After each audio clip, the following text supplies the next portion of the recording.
And at one point, we can clearly see from where we were lying, from where we were standing, where his body was lying, both of his hands were open, and both of his hands did not have a knife. Now, that was after police arrived to the body, so it's very possible. Yeah, Eamon.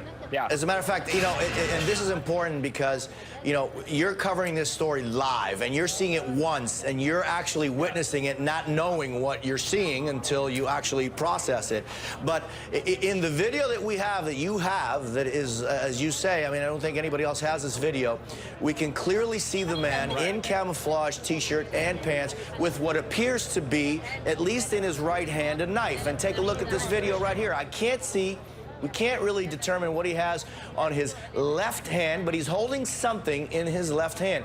And on in his right hand, it's fisted, and you see coming right out of the fist what appears to be like at least a 5-inch or longer black blade. Again, I'm not there. We weren't, and you didn't know this was coming, so you don't know. But it very clearly seems to show a man with a T-shirt, camouflage T-shirt, camouflage pants, an untucked T-shirt. These are important issues. Holding what appears to be in his right hand a knife, in his left hand something that I can't determine what it is. He had already crossed the barrier. You heard over and over again officials telling him to stop.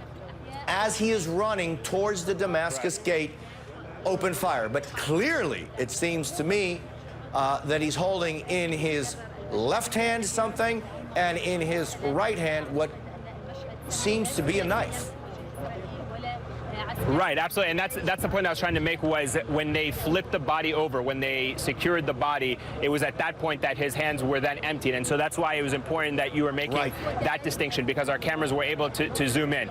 The point that we were making about when he came around in our line of sight, because everything was moving fast, and the fact that the police opened fire on him, it was obviously difficult for us to concentrate at that particular moment. When his body was laying there and the forensics team came by, they certainly removed his clothes. They made sure that he didn't pose an immediate threat. We were talking about the fact that they were making sure that they didn't have any explosive devices on him, and it was at that point that when they opened his hands, that was the part where I was saying to you, once the forensics team that was there going through the scene did not have the weapon in both of his hands. That does not mean that he didn't have a weapon. It just means that particular incident where he became visible to us again, his hands became visible to us with my bare eyes, they were at that point emptied from the weapon that he may have been carrying.